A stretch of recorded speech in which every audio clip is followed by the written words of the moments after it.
যোগ করতে থাক, নিচে নামা একটু, আরো কিছুটা যোগ কর,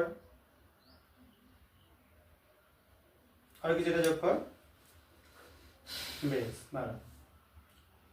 সবাই দেখো একটা ঘোলাটে টার্বিড টাইপের জিনিসটা হয়ে যাচ্ছে, যদি আমরা দেখতে পাই একদম পুরো ঘোলাটে বা টার্বিড টাইপের হয়ে গেল।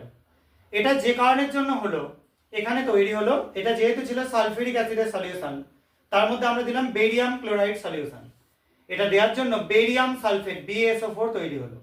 তাহলে এখান থেকে তোমরা কনফার্ম হয়ে যাবে এটায় ক্যাটায়ন আছে H3O+, অ্যানায়ন আছে SO4 2-, অর্থাৎ এই অ্যাসিডটা হচ্ছে H2SO4। মিটে গেল। এবার আরো একটা স্যাম্পল যেটা তার মধ্যে আমরা অ্যাড করে দেবো কিছুটা লেডের সল্ট, এটা কাট করে ঢালবি, এটাকে তুলে নে বাঁ হাতে, একটু সরে আয়, যোগ কর, আস্তে আস্তে ঢাল, কোনো অসুবিধা নেই, একটা ঢাল, বেশ।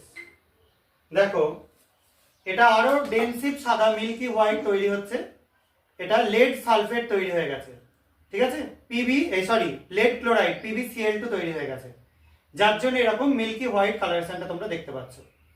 তার মানে এখানে অ্যানায়ন হিসাবে কি রয়েছে Cl-, আর ক্যাটায়ন হিসাবে কি আছে H3O+। তাহলে এই অ্যাসিডটা কি হচ্ছে, এটা হচ্ছে HCl বা হাইড্রোক্লোরিক অ্যাসিড, যেটাকে তোমরা আরেকটা ভাষায় কি জানো, মিওরিয়েটিক অ্যাসিড। আর এই যে সালফিউরিক অ্যাসিড, দেখো দুটোর জন্য কিন্তু কালার একরকম হলো না, দুটো হোয়াইটের মধ্যে কিন্তু পার্থক্য আছে, তোমরা দেখেই পাশাপাশি নিয়ে বুঝতে পারছো। একটা কিন্তু মিল্কি